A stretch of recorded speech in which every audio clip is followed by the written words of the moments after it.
I'm curious how people so close to you and your administration no longer want to support you. So why would I want to support you? Donald Trump did a Univision Town Hall, and it didn't go so well.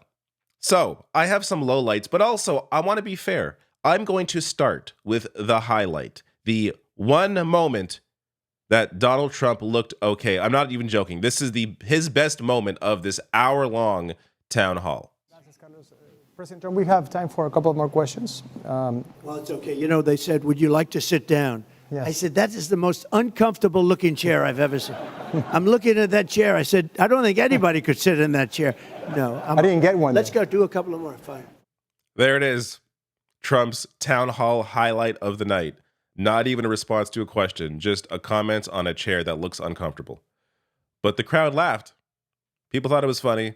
It showcases his human side, if you want to say that. But this is, I think, what a lot of supporters hold on to. This is the element of Trump that people like. Oh, look, he's just this jovial human being. He's just like us. I hate that chair too. So that's the extent of the good moments from the night for him. I also made sure to include the yawning lady there at the beginning, because this clip is near the end of the town hall, the hour-long town hall, that felt like 2 hours. His answers were rambling, went on and on and on. I purposely cut his answers short in these clips because I know you don't want to see them. I don't want to see them again. There is one I'm going to, later on in this video, I'll cut together in a way that kind of showcases just how he rambled on and on and on and on. But I want to get to the attempt at Trump answering some of these questions. I'm going to cut down to those moments with some of these clips. So here is the first clip. Piscando fresa, cortando broccoli. Good evening, President Trump. For many years, I have worked with these hands, hunched over, picking strawberries and cutting broccoli. This tough job is mainly done by undocumented people. If you deport these people, who would do that job, and what price would we pay for food? A lot of the jobs that you have and that other people have are being taken by these people that are coming in. Largely, and tremendous numbers coming in out of mental institutions. They're emptying out mental institutions. They're emptying out insane asylums. That's a step above a mental institution. Worse, bigger problems. What is he talking about? There are not insane asylums that are a step above a mental institute. An insane asylum is just an old-fashioned way of discussing a psychiatric hospital.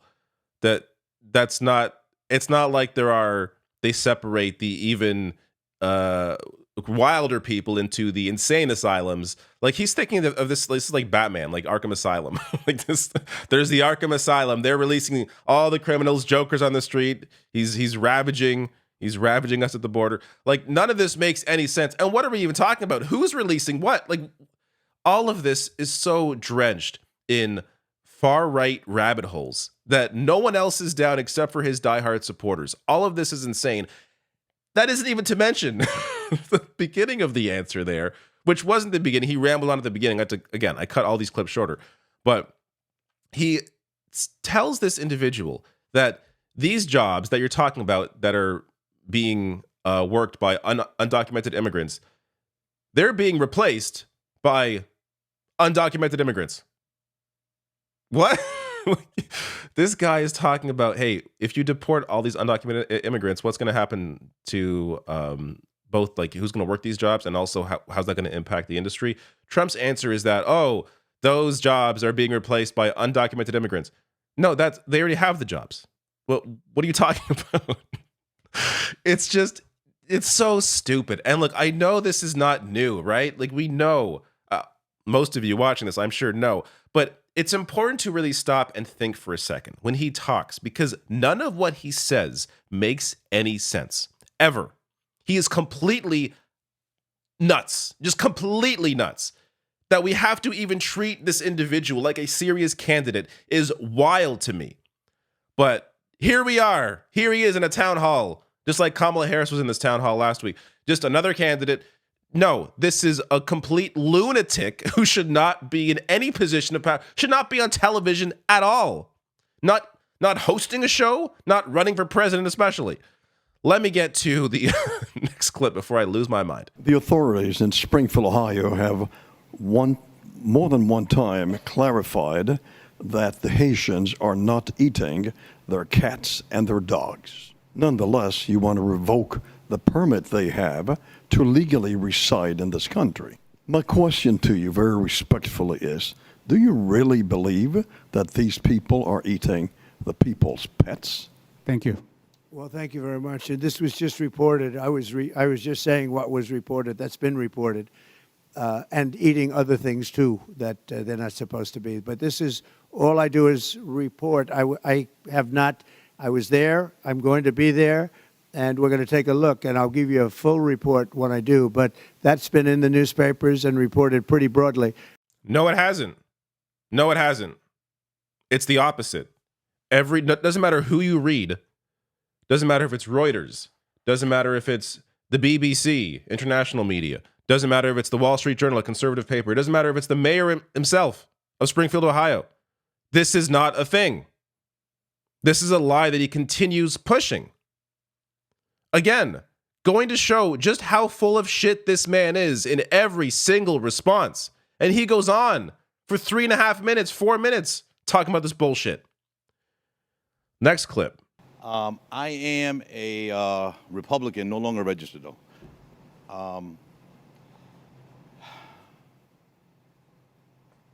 I want to give you the opportunity to try to win back my vote. Okay. Your, I'd say, action and maybe inaction during your presidency and the last few years sort of, was a little disturbing to me. What happened during January 6th and the fact that, you waited so long to take action while your supporters were attacking the Capitol. Coronavirus, I thought the public was misled during coronavirus, and that many more lives could have been saved if we would have been informed better. And also people in your administration who don't support you. I'm curious how people so close to you and your administration no longer want to support you, so why would I want to support you? If you would answer these questions for me, I would really appreciate it and give you the opportunity. There's, your own vice president doesn't want to support you now. All right, so this is the highlight from this town hall that is getting the most attention. This question here, I'll get to Trump's answer, more on that in a second. But this is somebody who supported him. This is the kind of voter that Kamala Harris is trying to attract, right? This is kind of her focus now the past month, has been trying to get these conservative voters. I don't think there's a whole lot of these kinds of people. I think it's better to try and get people that don't normally vote but would vote Democrat if they felt compelled to. But regardless, this is the kind of vote that Kamala Harris is chasing, and this is the kind of voter that Trump is losing. How is Trump going to respond to this? This answer went for 6.5 minutes. Of course, I'm not going to show 6.5 minutes here, but I'm going to give you an idea of how watching this felt. So the people that don't support, a very small portion, we have a tremendous, about 97% of the people in the administration support me. But because it's me, somebody doesn't support, they get a little publicity. The vice president, I disagree with him on what he did. You look at Maxine Waters and you look at Hillary Clinton and you look at what they say, and they don't put that on. They only put Republicans on. But they couldn't get me because that's why Putin went into Ukraine, in my opinion. He looked and he saw he should have fired every general involved in that. And I will tell you, she's no way fit, in any way fit, to be the president of the United States. In fact, she turned on him, and they had a coup. I've never fired somebody that said wonderful things. Sometimes they think about it. But when you let somebody go, even for cause, and I only do for cause, and people came in legally, I had the safest border in the history of our country. All he had to do is leave our people and leave our policies. So we had the most successful country we've ever had. An absolute faceplant. Here is an individual who once voted for you, wants you to win his vote back, and you respond with 6.5 minutes of garbage. Trump in 2016, he had an appeal to a lot of people who didn't normally vote. That's why he won in 2016, because he didn't come off like your typical politician. He stood out, I wouldn't say in a good way, but he stood out compared to, what we normally see on the national scale. Now he's all about personal vendettas. oh, he was wrong because he lost the election and can't admit it. Oh, these people, they're talking crap about him because he was a terrible leader.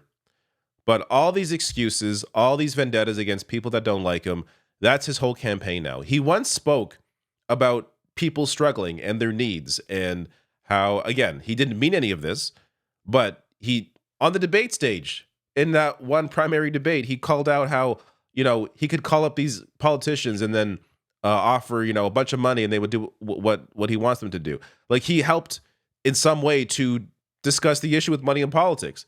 Again, didn't do anything about this, didn't actually care about the issue, but he was different than your typical politician. Now he is just a rambling moron with nothing to offer at all. He can't even fake it. Wild. Here is the next clip. For 30 years, I've been working in the construction industry and building water plants in Florida. I've seen with my own eyes the devastating impacts of climate change. Things that include sea level rise, saltwater intrusion in our drinking water supply, frequent flooding of our coastal communities. Given the amount of the mounting evidence of climate change, do you still believe it's a hoax? Now, I happen to think that there are very important elements of climate, water and air. In my administration, I had the cleanest air on record, and yet I didn't destroy jobs. I had the most jobs of any administration ever. I also had the cleanest water, crystal clean. We had the cleanest water, the cleanest air. To me, those are the primary factors. The cleanest water, the cleanest air. Here's the problem. He is completely lying. Under the Trump administration, they rolled back more than 100 environmental rules, including on air and on water. So some of the breakdown here. Air pollution, 28. Drilling and extraction, 12. Infrastructure and planning, 14. Animals, 15. Water pollution, 8. Toxic substances and safety, 9. This goes on by this list is. I'll link to this below the video if you want to read through all of them because they were all very clear. But let's get to, he was so adamant about having clean water. Let's read through some of those.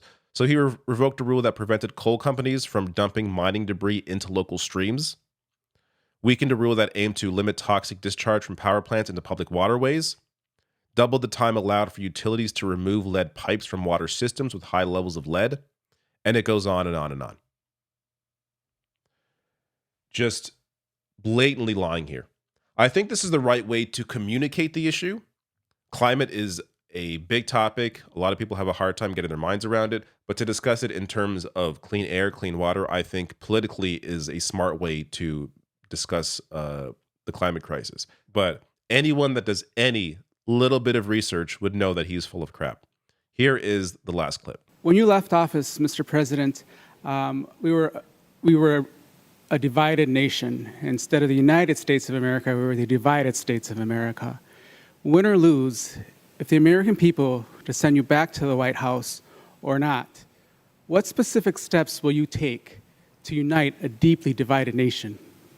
So when I left office, we had an election that was in dispute by most people, I think, but certainly a vast majority of people.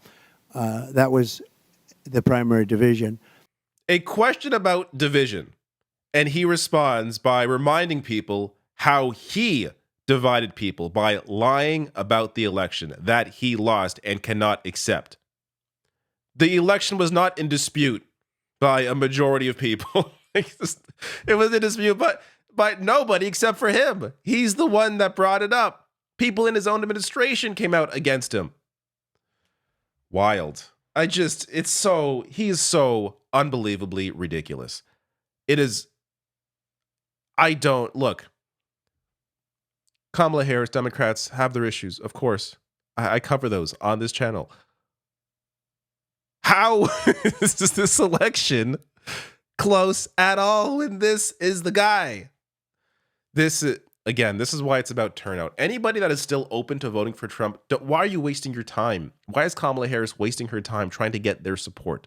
Try to get people who don't normally vote, but would vote Democrat if they felt encouraged to out to vote. That's who you should be aiming for. Young people, especially. They would come out to vote if you speak to them more than you're speaking to, the Dick Cheneys of the world and embracing their endorsements. Like, this is this is such a winnable election for Kamala Harris if the strategy by the campaign stayed the way it was when she first started, before she took on, the Biden advisors who completely tanked her. Like I still think she's a favorite, but you should not be close in this race when this is your competition.